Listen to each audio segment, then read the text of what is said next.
welcome to the First Funders podcast. We're back after the new year. The last time we recorded was in November, and so much has happened in the world. So much has happened in the tech industry. So much has happened, of course, in AI that I took a few minutes to think about where I want to take the podcast in season 2. And where I want to go is into the future. We talked a lot of VCs and angels about their journey to investing. We talked about lessons learned, mistakes they made, things that went well. And it was all a reflection on the past. And now I want to look to the future because so much is changing so quickly. Just in the short period of time from November to today, models have evolved. China got into the game. We have a new president. So, what I wanted to do was bring people who I admire and trust and love onto the pod to just talk about what they're seeing in the future. We'll also learn about investing as well. We'll do it all. So today we have Shalin Mantri, someone I've known for a very long time. I think we met when you were at your startup, Noise Toys. You moved on from that startup. And I don't know if you know this, but I toyed with pitching you an idea because I wanted to actually work with you. But I didn't have an idea. I was just like, I like this guy. I want to work with him. Then I saw you go to Uber and from there Skip and eventually Google. And then when I started investing 2021, I thought, who are founder operator profiles that should be on cap tables? And you immediately came to mind. I invited you to join in as an investor, and you said yes, which I appreciated. So it's fun to have invested with you in a couple of deals, early and growth stage. And it's even more fun to see you now in transition, and we can talk about where you might be going, or we can keep it secret. But I'm super excited to have you on the show today. So with that, I would love for you to introduce yourself and just share a bit about how you got into investing. Yeah, absolutely. I'm humbled by the intro, Shaherose, and excited to be on the podcast and a little bit nervous, like I said, but we'll see where the conversation goes. So, a little bit about me.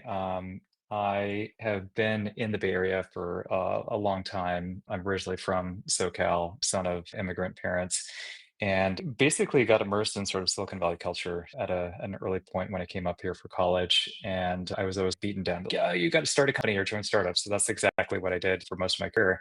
And in many ways, I was chasing that startup dream when I started Noise Toys, which is how we got connected. And it was at Noiseways where I first learned what an angel investor is. I had no idea who an angel investor is, what they do, what's their reason for existence. I'd heard the term before, but it was a pretty foreign concept to me. I thought it's just like you want money, you go to VCs. I had the fortune when I was doing Noise Toys, and I'll explain quickly what Noise Toys was.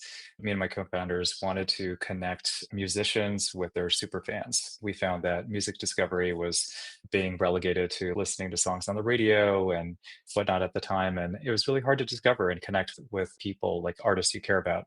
So we were trying a number of concepts. This was early in the iPhone mobile days, so we were doing it kind of iPhone, iOS first. And we pitched it at the first TechCrunch Disrupt. We got connected to a bunch of investors, and we very quickly found ourselves digging ourselves out of a hole because there's a bunch of people willing, especially on the VC circuit, willing to talk to you, especially if you're doing something new and interesting. But there's very little action that ended up happening from it, frankly. We wasted a bunch of time with VCs. And that was a huge learning moment because we had to go back to the drawing board and connect with people, frankly, who would just mentor us through a very challenging moment in our journey. Two people that really come to mind. One was this guy, Kitu Kaluri, who's a VC now, and Charles Wong, who's the co-founder of Guitar Hero. I don't know if you remember Guitar Hero, but awesome music game. And both were incredible mentors during that challenge moment. We pivoted the company, and during our pivot, both of them said that they would write the first check in into our company. And in many ways, they believed in us more than we believed in ourselves or even our idea. And I can't tell you how much their involvement in Noise Toys meant to me at the time, but still to this day, I come back to that and that really delicate, sensitive moment I was in as an entrepreneur. And I remember how amazing they were. And both of them have become great friends, Kitu, for instance, was at my wedding. He took pictures at my wedding, and he is someone I still come back to every few months to be like, "Hey, I need your help figuring something out." And so how I invest is it's coming back to that emotion, frankly, of there's a pay it forward mentality that I think I have, which is I want to be there for that next generation of entrepreneurs that is either they're onto something or they might be experiencing difficulty. And it starts really with a kind of a mentorship relationship. And then money exchange is just an excuse to actually participate. The second is honoring relationships I've had with people I've worked with. So as I think about some of the companies I invested in, these are people I worked with really closely at Uber and other places. And it's just people I believe in, frankly. It's less the idea, it's less the product. It's really about I'm making a bet on this person. And then the final thing I'll say is learning. I I put in small checks into some companies, not because I think I know the right answer or I think this is going to be the next unicorn, but frankly, it's just an excuse for me to participate, to learn a space that I want to get more into. I have some value to provide perhaps as an angel with my network and my experience, but it's an excuse for me to actually just piggyback off of what I think is interesting. Obviously, there's some AI stuff in there today. And then all that being said, for me, angel investing is not charity. I think it may seem like, given everything I said, that I'm doing this because I just want to give back. The reality is, I still have to believe that I can make a return on my investment if I were to do something. And so that's a constraint I put on it, but it's not the primary objective, if that makes sense. I love that. I love that. It sounds like the true original description of what an angel is, right? Someone who is a first believer, is paying it forward, is honoring the people you have previous relationships with, and themselves is here to learn. I think people only focus on that last piece, and that piece you can only learn if a company's doing well and is going to lead to some sort of return. So you need all the pieces together. And I think we need people like you supporting founders at that early stage with also the empathy because you've been through it. So so grateful you've stayed active as an investor. Speaking of staying active, how many investments have you made and how long have you been investing? And just for the audience to know, assuming you are still angel investing right now, what is your check size? Any sweet spots to mention? Love to hear a bit about that. Yeah, absolutely. So I've been investing for about 8 years or so. Total number of deals is around 25 to 30 at this point. A lot of them in the early days came from connecting with a friend of mine who started basically a syndicate and has been sending just every now and then deal flow, connecting with you, Shaherose, to get some of the deal flow that way. And then as the Uber network evolved and people left Uber, Uber became this, or ex-Uber alumni became this breeding ground for startups. And so a lot of my deals came from Uber alums who were starting off doing their own thing. It's an extraordinarily entrepreneurial network, as you might imagine. And some came from that.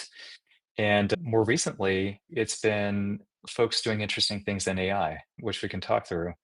Generally, check sizes, I have 3 categories for check sizes. One's in the kind of 5 to 10K range, second is in the 20 to 30K range, and then the third is 50K, plus. I don't normally do more than 50K, but there's a couple of deals that have done that.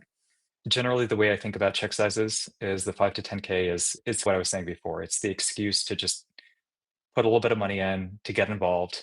It's not gonna break the bank, it's not gonna make me financially independent, but it's really just an excuse to get involved and to learn and to help, especially in an area where I may not know the business, super or I'm not a domain expert. The second check size, 20 to 30K, is where I feel like I do have a little bit of insight that would be useful, and I believe in the opportunity. I might be new to the team. I'm not super familiar with the team, but it's either a product I love or an opportunity I think exists. And so I want to invest there. And then the third category is the 50K range. And those are the ones where I need to be banging on the table. Like I really believe in the founder. I have some personal connection with them or I feel super strongly that they're gonna crush it. Again, the opportunity is amazing and they're showing traction and so on. They might be a little bit later stage. And so an example of this is my own brother started a company in the medical devices space recently, and that's a good example where I've got a family connection. He has a track record of doing incredible things, and he was making really good traction with the startup. There's another investment I made in a company called AI, which is an AI for bike safety startup that was started by one of the lead AI engineers at Uber ATG, the autonomous vehicle program, back in the day. And he wanted to solve bike safety with better kind of AI tech. And I believed in the problem. I ride a bike. I believed in him, and I think there was a real opportunity to capture that market. So I made a fairly big investment in that type of company. I love that. Can you tell me a bit about how you decide, right? You touched on it a little bit. Maybe you believe in the founder, maybe you know them, you believe in the opportunity. Is there, and some angels don't have frameworks, but I'm curious, do you have a framework that leads you to a no or a yes that you use with every deal?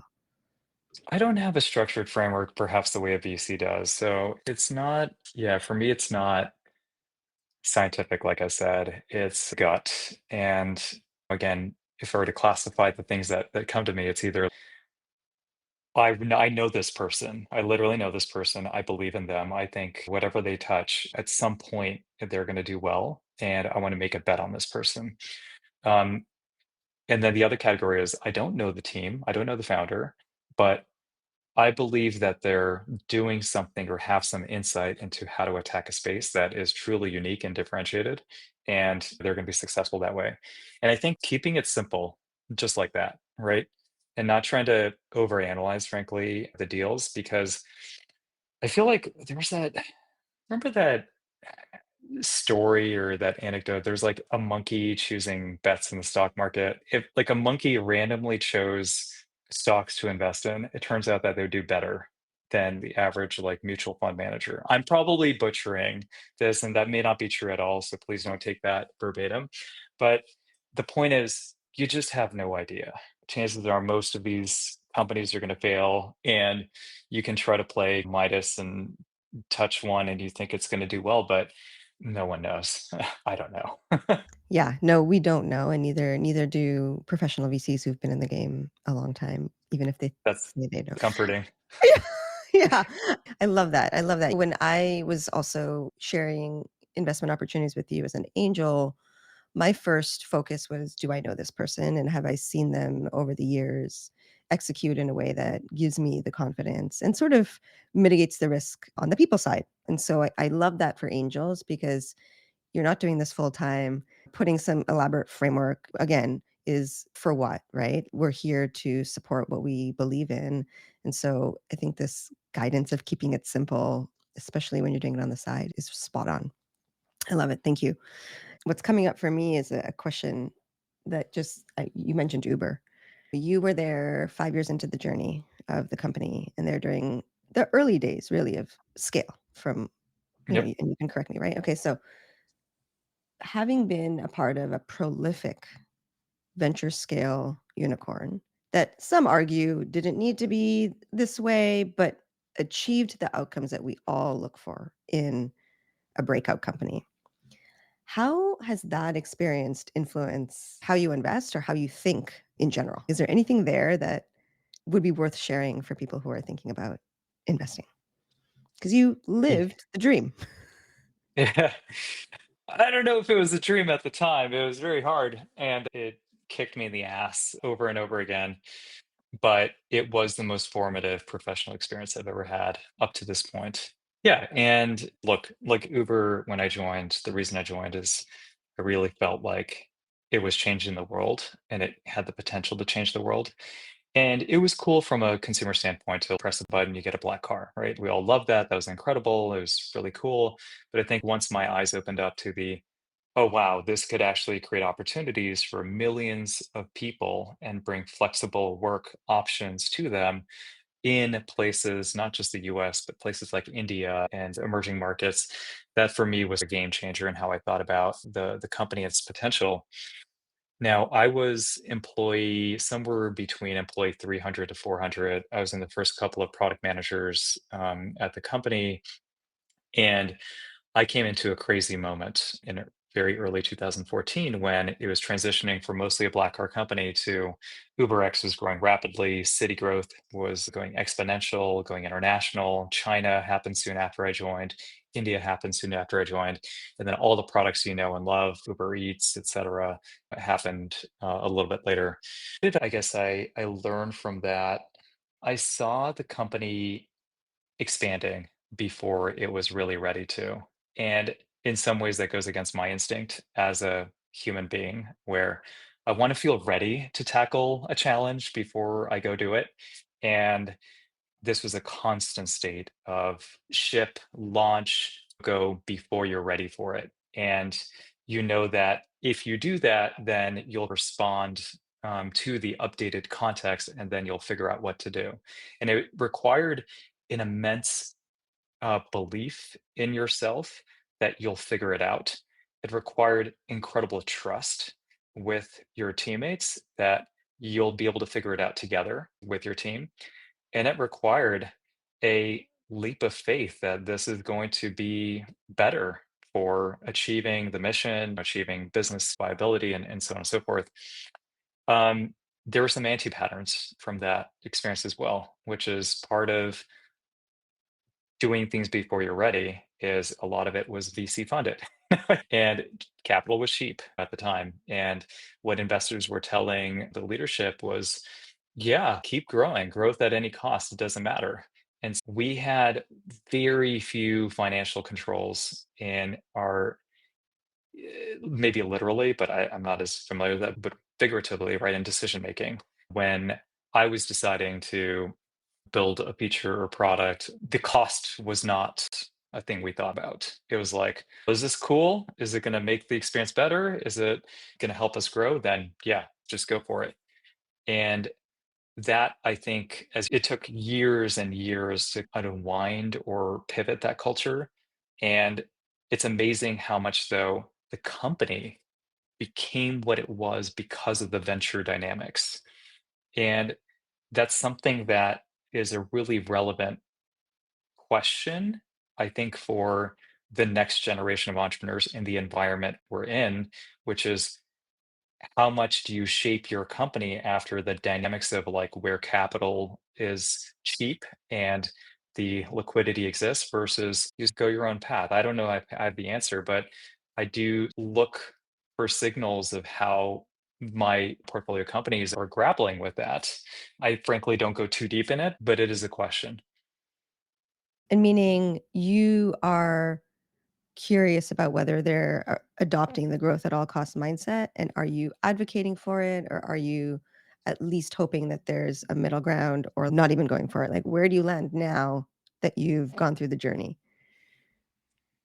Yeah, I think I hope there's a middle ground between kind of growth and like somewhere like responsible growth that you can also own your own destiny. You're not beholden to investors. I have been part of numerous startups that sort of failed because they were chasing the venture dream.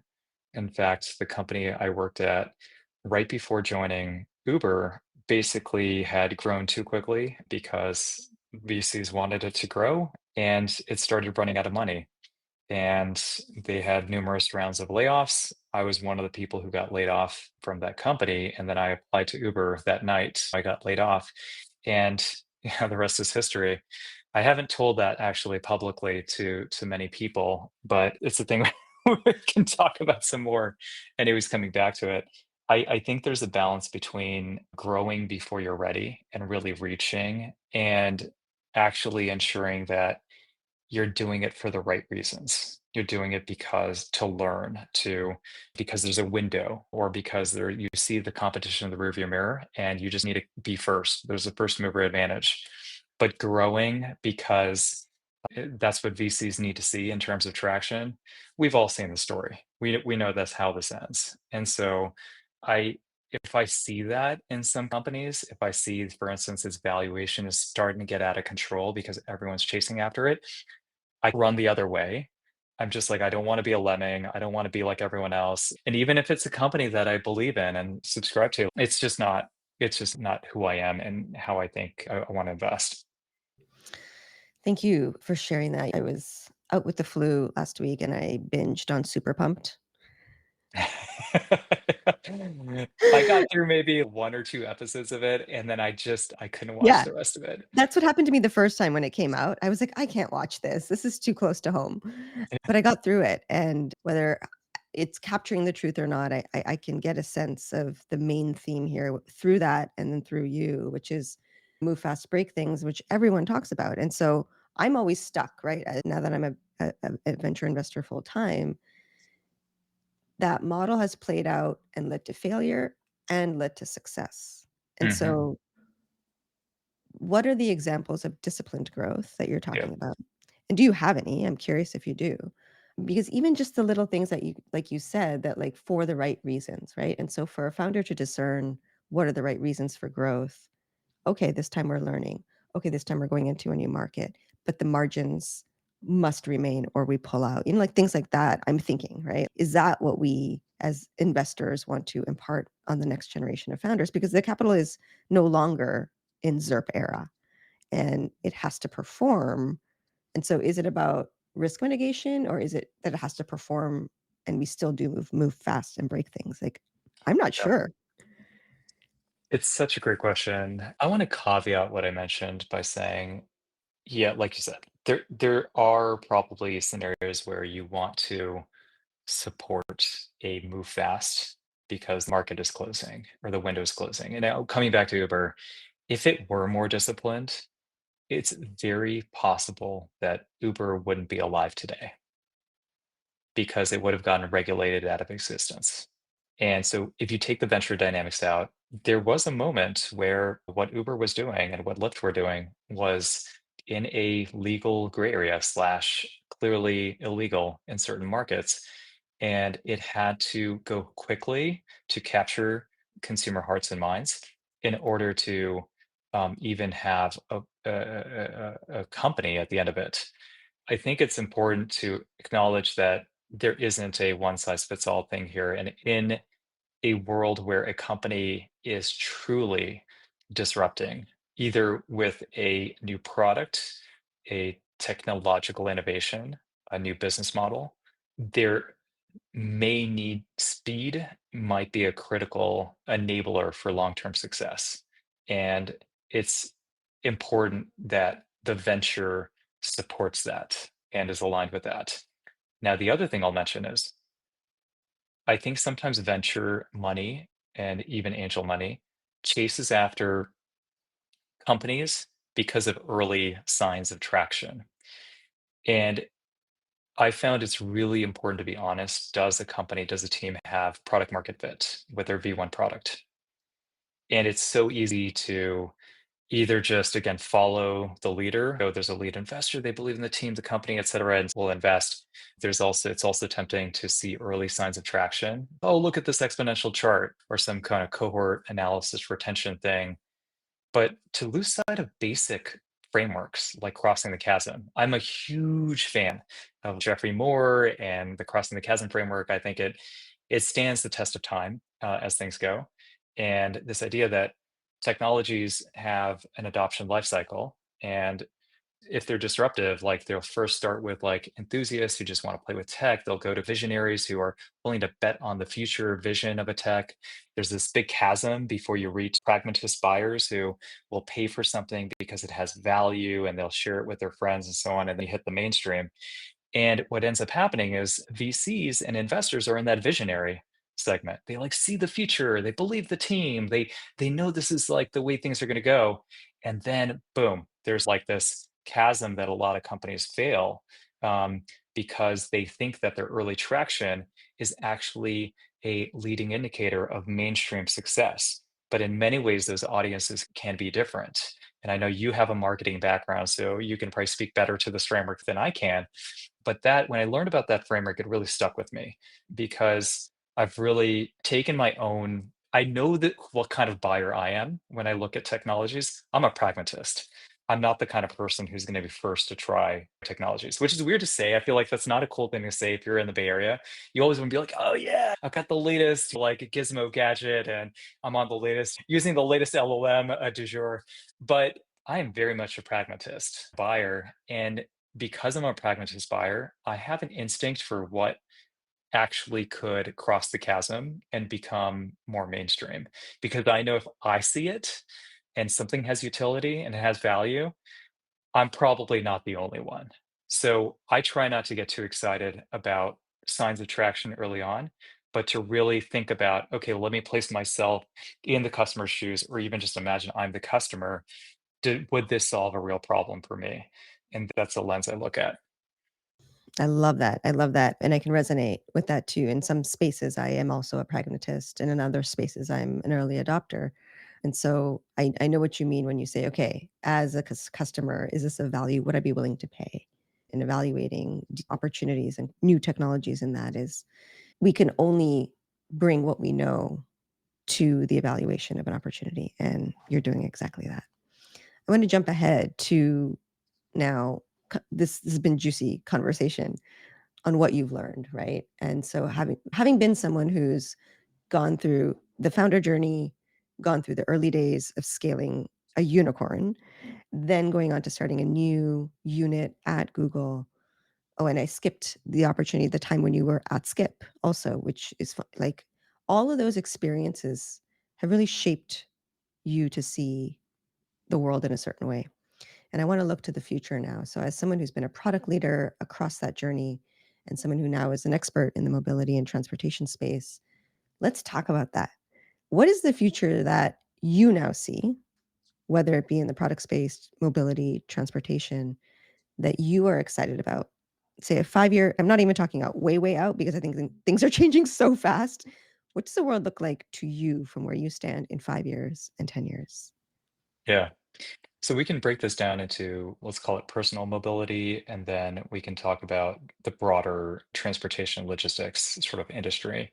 Personal mobility, I think, as you can't, if you live in San Francisco, you can't throw a stone and not hit a Waymo that is driving itself autonomously. So if anyone finds themselves in San Francisco, Austin, Los Angeles, please, you have to get into one.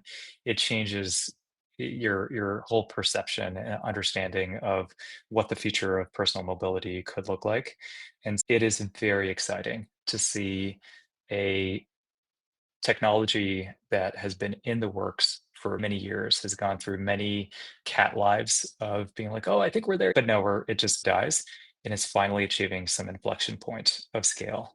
And that scale is real. And I worked in autonomous 8 years ago, back 2016 at Uber ATG on the eve of the first Pittsburgh ride sharing launch of self-driving cars for a couple of years during the crazy years.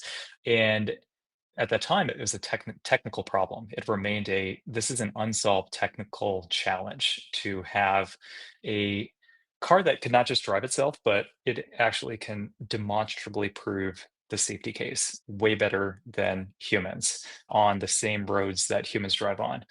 And Waymo has achieved in the last year basically critical, demonstrable, measurable safety measures. So huge kudos to them. I think that's going to change the ride sharing industry, certainly in a big way. And as Elon Musk with Tesla is trying to take personally owned vehicles and turn that into kind of a ride sharing model, which I think could be game changer for the overall auto industry. Now, all that being said, if I had my crystal ball on autonomous vehicles, we're not going to see at scale deployments in the next 2 to 3 years. That's going to fundamentally change the dynamics of the industry. These are still going to be limited to dense urban areas just to justify the economics of that model, the cost of the sensor equipment, the operations, and so on. It relies on density of demand for high value trips like airport trips and things like that. So that's why it's going to work in the San Franciscos, Los Angeles, New Yorks, though New York has a difficult, challenging regulatory environment, but it's unclear if it's really going to make its way beyond into kind of the tier two, tier three markets at meaningful scale. So it'll be interesting for us to watch that. The second area I touched on before was the overall transportation and logistics industry. I'll cover automotive because that's related. It'll be interesting to see if everyone else in the industry outside of the Waymos and Teslas, how they catch up effectively to this world of increasing levels of autonomy. And it's clear that a lot of the traditional OEMs, they've been dying a slow death. And I had a chance to work with some of them during my time in Google Maps. And I think the world of how they make products, like they make incredible products like no other that achieve a certain level of quality, but they're also not software companies. They're not able to bring really engaging and immersive and assistive, let's say, navigation tech in the vehicles by themselves. And so we're going to see just this confusing constellation of partnerships and joint ventures and mergers. And you bring your software, and that's been happening for years, but I think the pace of that's only going to increase. And so I wouldn't be surprised to see consolidation in the auto OEM space is just going to continue and continue. The overall logistics industry, I think, is really interesting because it's a bit of a contrarian bet right now. For context, during my time in Google Maps, you mentioned starting a new line of business. My ambiguous prompt when I joined Google Maps, I was on the enterprise business that sells APIs and SDKs to third-party developers, was to create a new business line in logistics to figure out how Google Maps is going to crack those movement of things, not just people type use cases. E-commerce had been accelerating. The pandemic lit a fire under e-commerce. Everyone was doing it, and so you had the whole ecosystem essentially get funded in a huge way because we all thought that the growth trends, were going to continue many years out in the future. And of course, we realized after the pandemic sort of subsided that, oh, there's a huge exhale effect. There's a huge pullback. E-commerce growth is not as high, won't be as high as what we saw during the pandemic. And that had a huge negative impact on the logistics industry. So oversupply, over glut of warehouses and whatnot, geopolitical tensions with supply chains in various parts of the world. So generally, I would say people are poo-pooing on logistics as an area, whereas just 3, 4 years ago, you couldn't go wrong if you're building a tech-forward logistics company or startup. And I think that pendulum is now logistics generally is a cyclical business and industry. I think that pendulum is going to swing back because of what's happening in AI and the fact that AI is more than just a great consumer tool for answering questions. It actually is able to solve real offline problems in logistics, like how do I know where a driver should go if they're in an unfamiliar area? What kind of guidance, instructions can I give them if they don't know where the door is? Turns out Google Maps sometimes and oftentimes doesn't know where the door is, but can you take imagery, right, of an area and then convert that into like really helpful guidance? There's the where do I put a warehouse in this area if my demand is uncertain or I want to be able to handle for stable demand in these areas, but there's also geopolitical shocks or externalities that can happen. It turns out that making sense of a bunch of data and helping inform iterative strategies, that's LLMs and related tech is getting much better at that kind of stuff. Anyways, long story short, I think logistics is a very interesting place, a contrarian sort of industry for folks to look at that's not super sexy right now. Yeah, I love that. Thank you.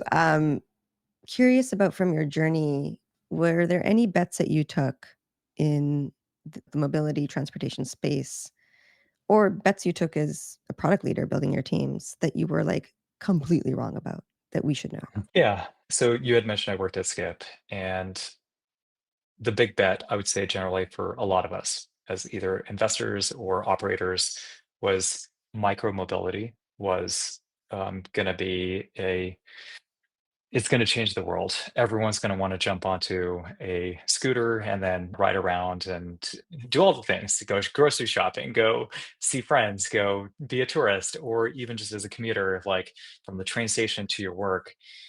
And I think I got caught up in the hype of micro mobility is super cool and everyone's doing it.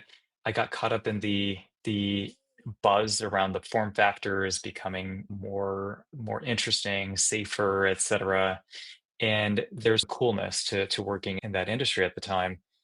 And I ignored clear problem signs and the basics, right? Unit, it was clear that coming from a software world and going into an operator role where I was doing hardware and software, you can't just think about software returns. You have to think about where are you buying your scooters from? How safe are the batteries? How are you transporting those scooters over to the warehouses? How are they being maintained? Who's maintaining them? Where are you positioning? So all these things around fleet management that a traditional software person like me coming into that role wasn't even thinking about, but I was applying just software frameworks to this, which is okay, a certain number of users, utilization rates of the marketplace, supply and demand. Okay, let's go, let's scale without really thinking through unit economics that factored in hardware expense and fleet management and operational expense. And so what ended up happening, I was have a product for Skip, and a lot of my focus was on the digital experience, the apps, and some regulatory compliance technologies. But I wasn't as focused on the hardware side and the bill of materials and the cost of it and the hardware development cycles.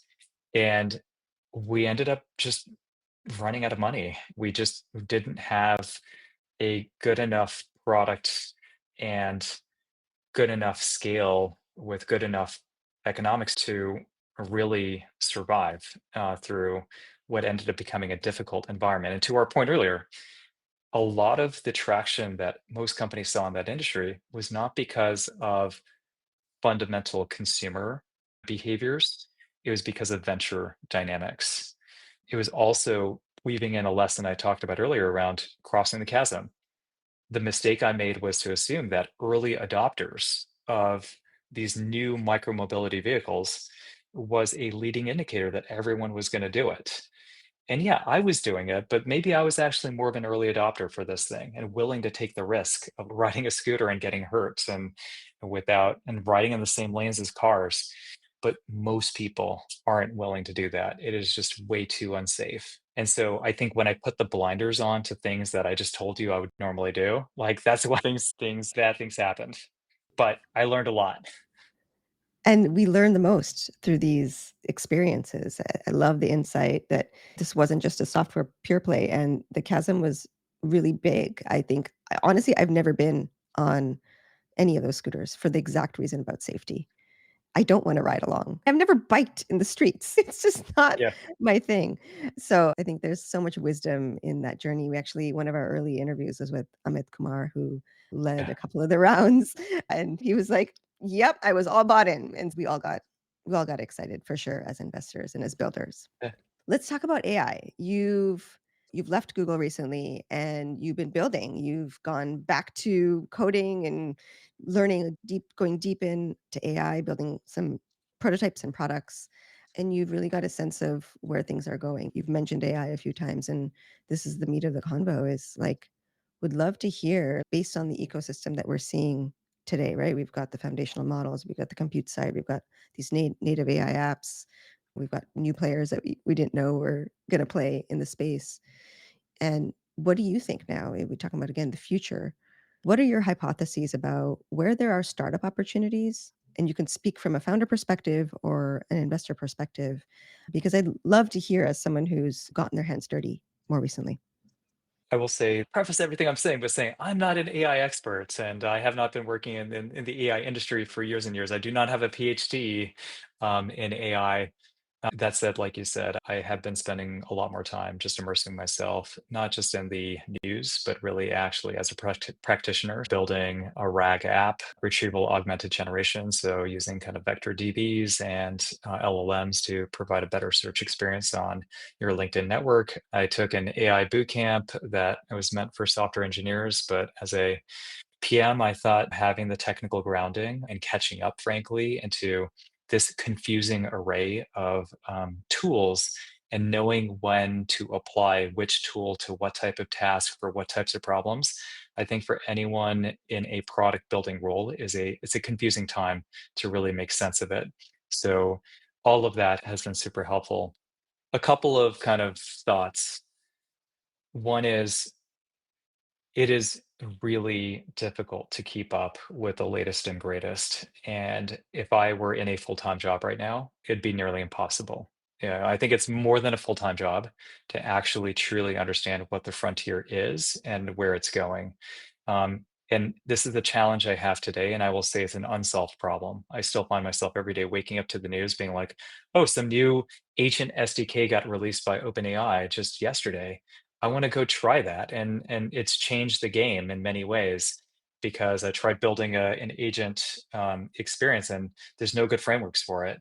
And I think it's one lesson is really important as I think about where I spend my time going forward, either myself or for a team to allot time and capacity to just experimenting with the latest every day because we don't know, and I don't know when some of those innovations or some of the things get released are actually truly game changer. And obviously, DeepSeek was a good learning moment for everyone, where we were assuming, yeah, you just have to pay a lot of money for NVIDIA chips and for the standard frontier model companies.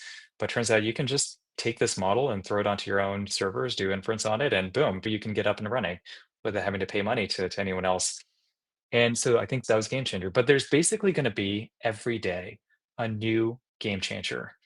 And I think that brings me to the second thing I'm thinking about right now.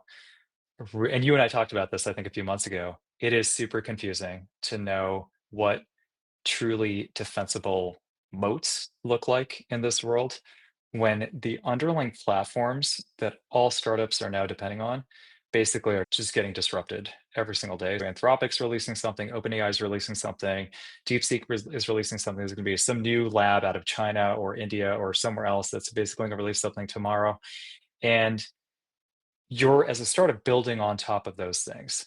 And I think what I've realized over the last few months of spending more time, I was coming at that with a lens of fear and being like, oh no, this is why I don't think it makes sense to start a company. It's just too hard. It's too much thrash.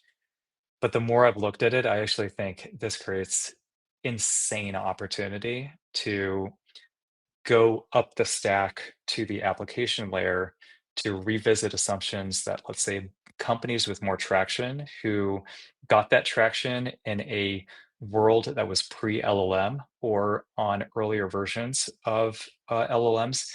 Actually, it's there's a crack there, and you can take advantage of that and achieve scale and traction when previously that wasn't possible. An example of this is wherever you see a search bar, anywhere, any app, any product across any industry, if you see a search bar, there's an opportunity to basically disrupt search. And so we're seeing that with not just consumer search, with OpenAI and Perplexity and so on, really going after Google on web search. But we're also seeing that on enterprise search. Glean, of course, we all know how well Glean has done, is that sleeper hit over the last couple of years, and now everyone's talking about it. But one can imagine wherever there's opportunity to bring better search, that is, search for X is a huge opportunity. Now, the second thing I think about is not just solving search. I don't believe search itself is a product. Maybe if you achieve some level of horizontal scale to it or breadth, like again, Google and OpenAI and Perplexity and so on, it can be. But I think the question is search to what end? And how does one basically take, let's say, let's look at LinkedIn and recruiting. How does one go from, hey, I'm searching for someone to let me figure out who I know in common with them. Let me figure out then how do I make that introduction or how I get the intro to someone. Let me figure out how that person can apply and to basically tie the steel thread all the way to a successful recruit. There's many companies doing what I just described, by the way. So I'm not saying that's the investable opportunity, but taking that same pattern of going deep on a specific workflow that may start with search and then solving a niche workflow problem for an industry, a user segment, and so on and so forth in a way that before the economics of doing that development and serving that audience were previously intractable because you'd have to hire a big team to do search and to do all those things. And now you don't. You get a ton of things for free. And I realize this. And as a quick story, I had this problem on LinkedIn where, searching my own network was really challenging. You have to do standard keyword searches, and LinkedIn's been doing search for years and years. And now that I'm in exploration mode, I just wanted to reconnect with people who I trust or people who might be relevant to my interests. So saying recent startup founders, boom, on LinkedIn, turns out LinkedIn barfs on that query, but this is exactly what LLMs are incredible at. And so from not having a development environment set up on my laptop to having a working prototype on my own network that answered those questions better than LinkedIn.com, I was able to do that within a week. And for me, that also just exploded my mind. As someone, I don't think of myself as an engineer. I do have a computer science background and did some back end engineering for a startup I did many years ago.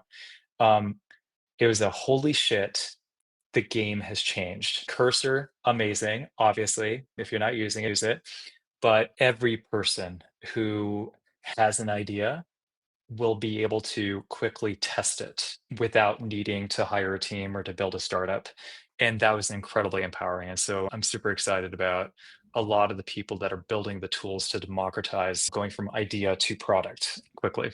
I know it's super fun and exciting, and I'm curious, again, given the life journey you've had, what do these companies look like? And I brought this up before last year, and I was like, I could see a new type of startup forming, a very lean one that tackles a niche space, a niche customer need. And when you have a lean operation, you obviously, not obviously, but most likely you can become profitable pretty quickly because you're solving a really specific problem that needs to be solved. Hopefully you've found one. What are these companies, right? We've, talked about it earlier, before we jump on the recording that, Sam Altman talks about the one person billion-dollar company.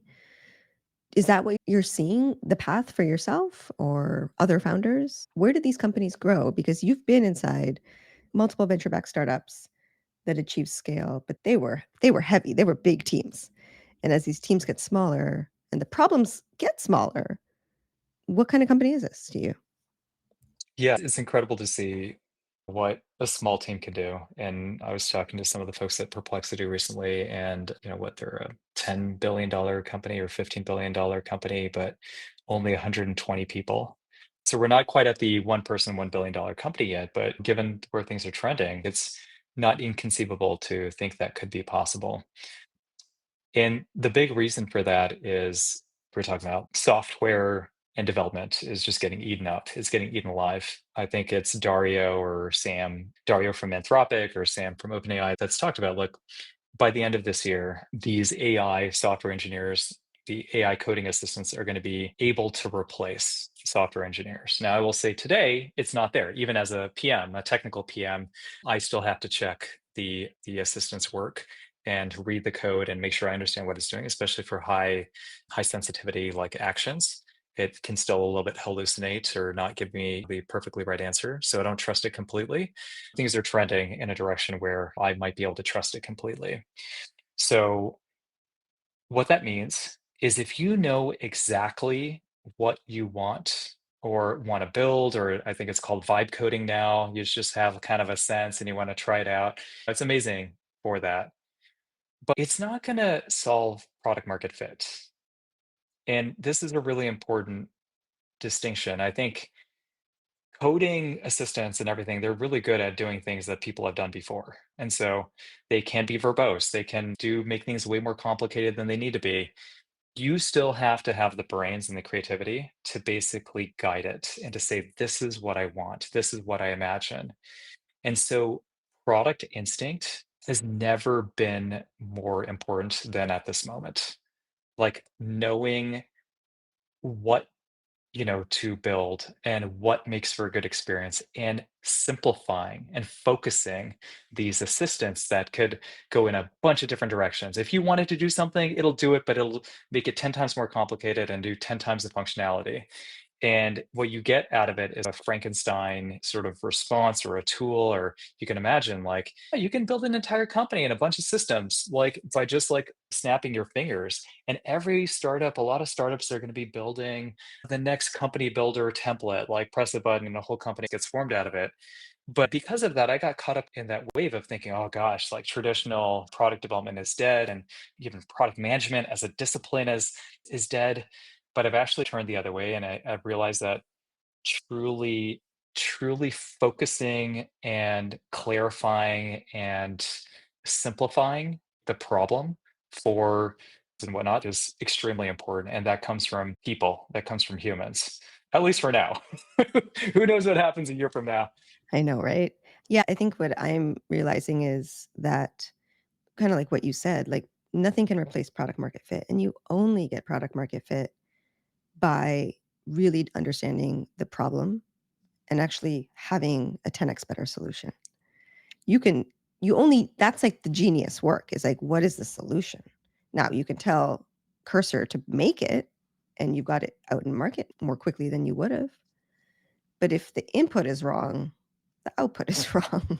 Yeah, And the sort of thinking, like the brains, like you said, will become has always been actually like even when you input the desire for a product roadmap to a human, it's the same thing. If the input is wrong, the output is wrong. And yeah, so I think like really acknowledging that it doesn't matter that we can build it more quickly. What matters is did we really hone in on value creation for the customer? Did we really solve their problem 10x better then? And are they willing to pay? Like that whole piece needs to be yeah. true.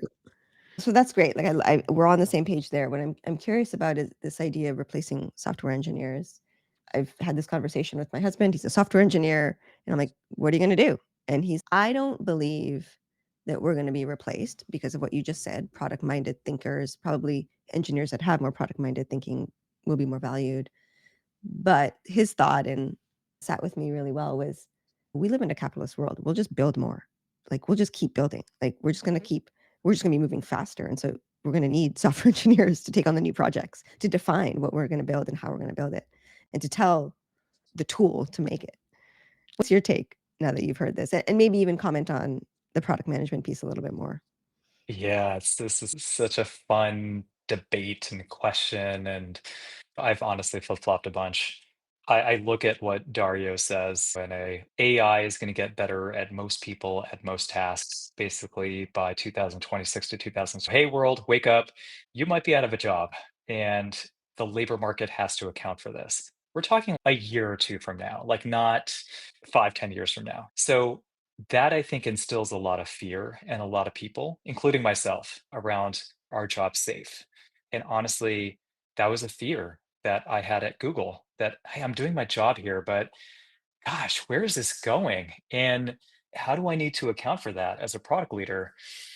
And yeah, I agree with the idea that everyone's going to turn into that full stack product builder. If you don't have the skill set across technical, design, and product, go out and get it. Because in order to be a 10x PM or engineer or designer, you will probably have to leverage the tools to be first to put it all together in a creative or unique way that solves a problem, like you said. And you can go a lot farther faster by doing it yourself than by waiting to find maybe even co-founders, maybe teammates, and so on. Like, but the tools advantage people who have that cross-domain understanding. It disadvantages, it can help people who don't have, let's say, for me, I'm not a designer per se, but I've used Lovable to mock up like web designs and convert that into an actual working web app, but it still requires me to have a design instinct.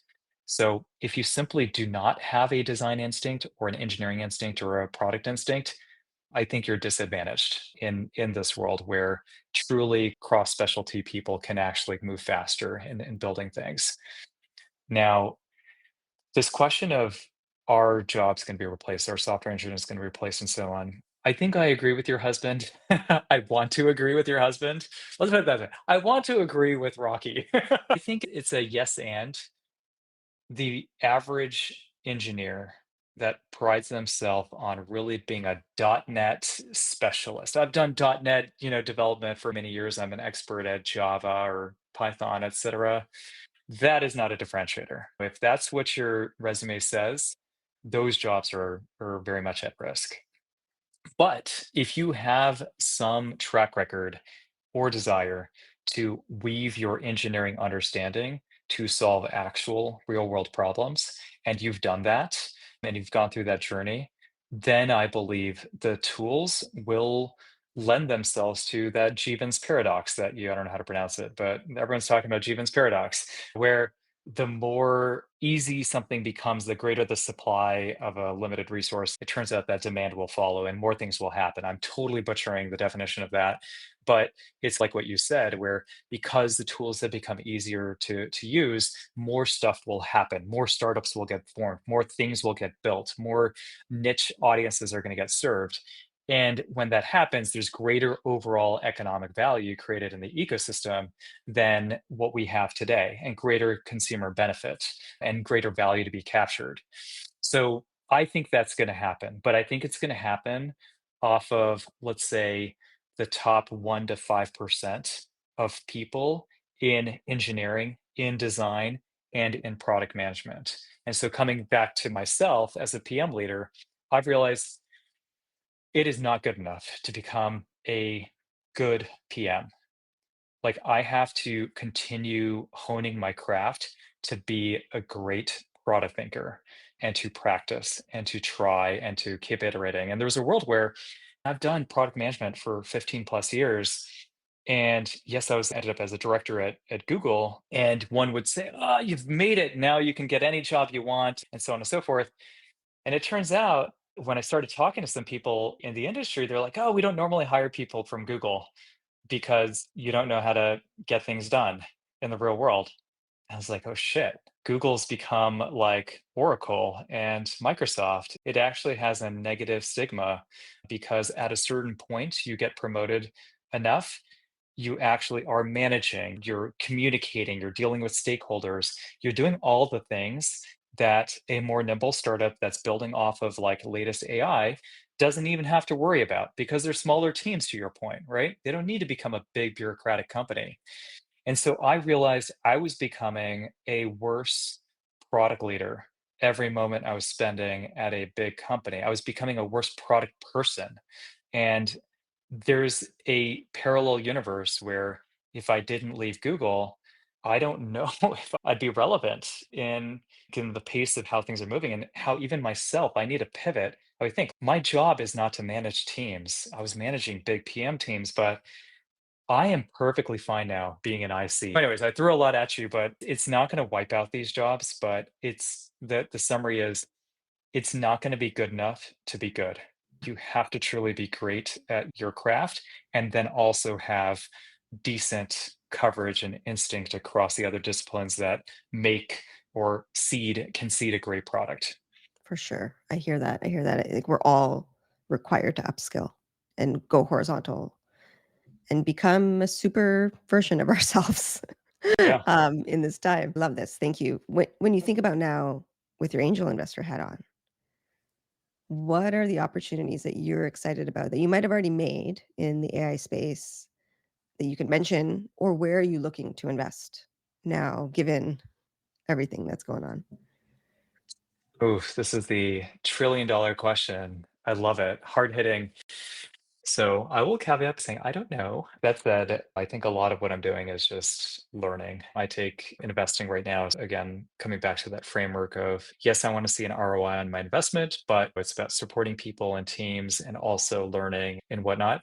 Right now, I'm shifting more towards smaller checks to learn to get my hands in, just to develop a perspective on how things are going to play out. And it may mean that I don't make a ton of money on any one deal, but at least it gives me some clarity around what the heck is happening. I'll give you an example. An Exuber alum, this guy Daniel Leem, is co-founder of a company called Agentrace, and they are providing more systematic evals for AI models. that are being introduced by enterprises across their entire business. Classic example is customer service chatbots, right? Are now their killer use case for Claude and OpenAI and so on and so forth. So the problem is any one of those chatbots, they're still you can put guardrails around it, but they're still stochastic and probabilistic in how they operate. Just the nature of LLMs generally, you given a set of inputs, you may not get the exact same output every single time.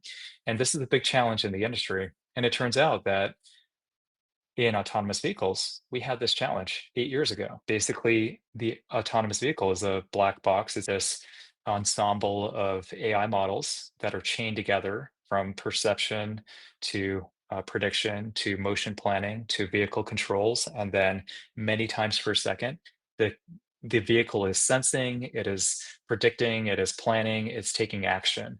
And the problem with that is we didn't know what, given a set of inputs, how the vehicle was going to behave in a deterministic way. It was very hard to understand that. And so we relied on evals and simulation and scenario testing and stages of testing, both on the developer workbench with a small set of test cases with or targeted set of test cases to a larger test that runs on a CI every night to running on the track and then out on the real world. And so I've been thinking about that a lot recently because it turns out autonomous vehicle development, how you do software development in that world is now going to be how every company is going to have to think about software development. You're going to have to think about it from a systems engineering perspective. You're going to have to acknowledge that the software is probabilistic, it's not deterministic. And that is a huge assumption shift.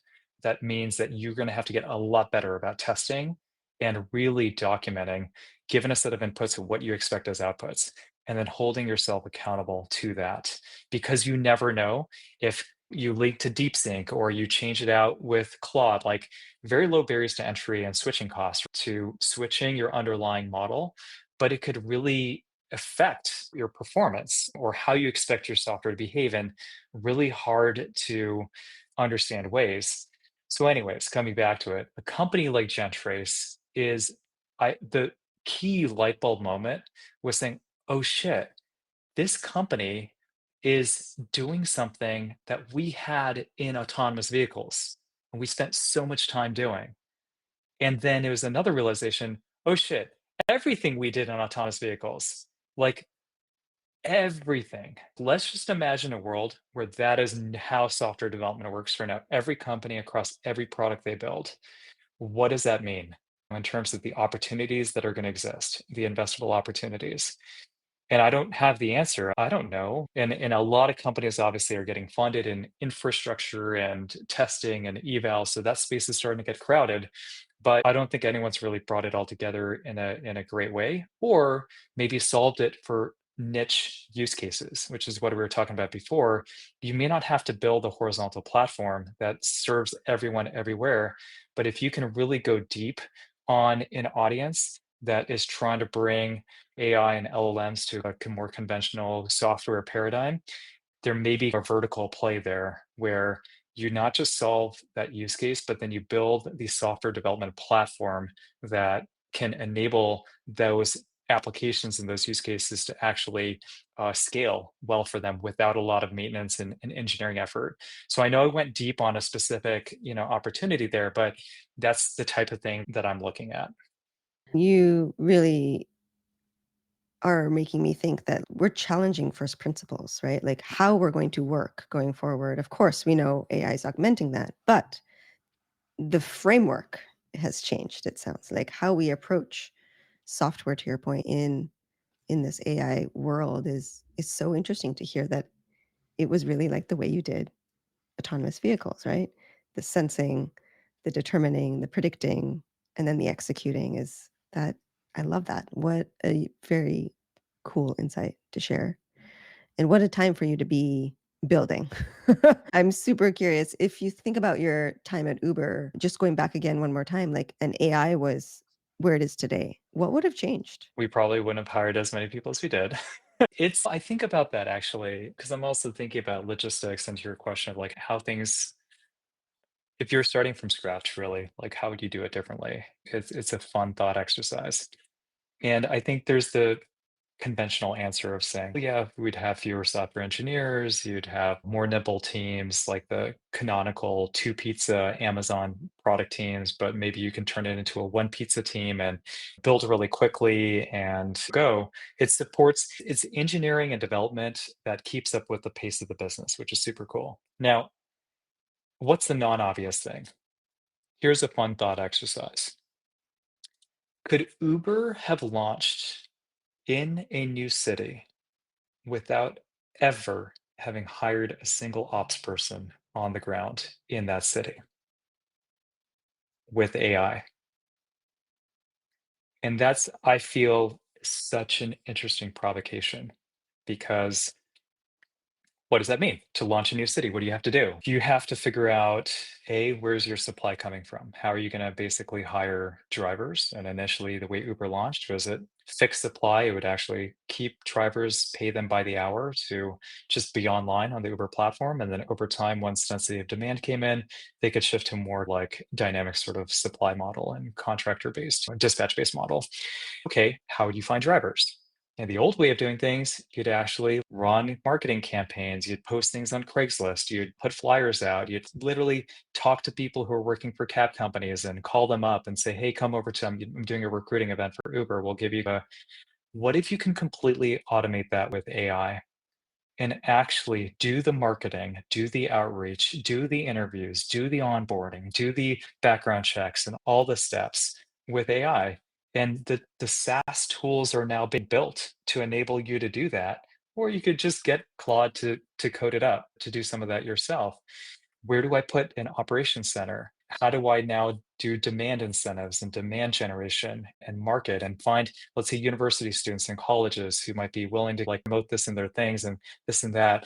How do I figure out the right people to reach out to in the first place who could be like the data is now there. It's now starting to become accessible to an AI brain that could conceivably get you to launch a real tangible, physical, operations driven company in a place you've never operated before. And that I think is a pretty wild thought. And that's coming back to logistics and that whole industry. I think it changes an assumption that is a huge one. Wow. What a future we are moving to. Yeah, this year is gonna be really interesting. And I Cool. know the time frame is short, but things are moving so fast. Let's wrap on 2 questions. Would love to know tangibly, what are some AI tools that are supercharging you either personally or professionally? Yeah, I have subscriptions to all of them, and then part of that is because all of them have value, and then part of that is I wanna just make sure I'm on the latest and greatest. Uh, so I use the various tools for different purposes. Perplexity is great for it's now become my new Google search replacement. So now default in my browser, it does Perplexity searches. And that's great for just like up to date information. Claude is great for software programming and coding. OpenAI is great for things that need more of a human element to it or natural language type kind of conversational piece to it. Cursor as a product manager, software engineer, trying tinkering and vibe coding perhaps, Cursor has been game changer. I know everyone says that, so I'm not saying anything new here, but I do encourage if anyone who's listening hasn't used Cursor to do it. You may feel intimidated because it is an IDE, but there's probably a lot of UI paradigms for how Cursor, what it does well, that are interesting to learn from and applying it to other areas. Lovable is something that I've used every now and then. I'm looking for a really good tool that can convert a natural language prompt into a beautiful, contemporary, sleek mock or website design. Honestly, no one does this super well yet. I'm curious to hear, Shahruz, if you have any tips. Nope, Um, looking for the Lo- same. Okay, Lovable got as close, to that for me, frankly, and so what it is, you just type in a natural language prompt, "Give me a design for a search tool that can give you results and provide profile data. And it'll then spin up basically the code, it'll serve it on a server, and then you can view it. And frankly, I don't care about actually deploying the service. I just want to take that design and then feed that over to Cursor to be like, hey, implement this. And so I've literally done this is a hack. I've taken the lovable output, brought it over to Cursor, copy and paste the image, and told Cursor, implement this. And then it figures out in the code how to recreate that design it just saw. And it's not half bad, but chain together a couple of those tools. So yeah, those are the few the ones, at least from a product standpoint. And then I'm just trying to build something that solves the problem for myself as well. That's AI driven. So hopefully this time in a few months, I can talk more about it and get everyone to use it. Do you want to talk about it now? Let's just say LinkedIn search doesn't work for a lot of people who want to stay better connected with people. And I am really passionate, especially in the AI world we're living in, that we're still able to foster authentic, meaningful, helpful relationships with people and the people they know. And that core power of your first degree network, I believe, is an insanely untapped resource that with search, better search, and with the state of the tech can do a much better job at tapping into. But even more, it's not just about search, it's about getting things done. It's about, hey, I have a question. How do I'm in a really confusing time, let's say in a product management role. How do I manage this work decision, or how do I deal with, a conflict, or how do I think about a person I want to recruit, but I don't know exactly what the job description should look like yet. Now, yeah, you can go to an LLM for stuff like that, but there's also just this wisdom that lives in your first degree network, and in within your first degree network, people you really trust. It's crazy that you and I went years without talking, and I feel like I missed out on so much learning where I could be like, Shahrose, I'm actually considering an angel investment in this startup. What do you think? But I just didn't think of you in that moment. And so I think there's an opportunity to bridge that. Given my today context, who in my network can help me out and then get it done. And that makes your relationships better with people you care about. It uncovers relationships you had but were latent, like the one we had, that gets reinvigorated. And I think it'll just enable you to make better decisions, move faster, be the best professional you can in this very confusing world. So that's what I want to go after without going into the details. And I'm super passionate about that. And I plan to start something in this space. You So if heard you're it here interested, first. yeah, you heard it here. If you're interested, talk to me. I love this. I love this. This is a problem I've experienced my entire career, right? Even before I was investing, I was always helping founders and always trying to make the connections that would unlock a new customer, a new talent hire, a new investor. And I was always running up against the garbage that is the search on LinkedIn. And I had to create my own list of people with my own keywords to remember to that's why I remembered you when I reached out to you. And the amount of time I've spent, like, looking through lists that come from LinkedIn that lead to no value, my hair went gray in that journey. So, thank you for building this. I do agree in this changing fast world, authentic relationships that can generate value that wouldn't be possible without the connection are really something people would value, right, in this world. And so I'm excited to see where you go. Um, Come back and update us. We'd love to see you. Let's wrap on where can people find you online? So I'm on LinkedIn for all the all the talk I did about how bad LinkedIn search is. You can find me on LinkedIn. That's probably the best way to get in touch. And I have an X account that has been lying dormant, but now I probably have to reinvigorate if I get back into the startup game, just to Maybe not. do do jujitsu with other entrepreneurs.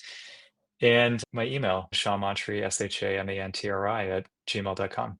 This was amazing, Shalin. Thank you for spending time. I had a blast. Me too.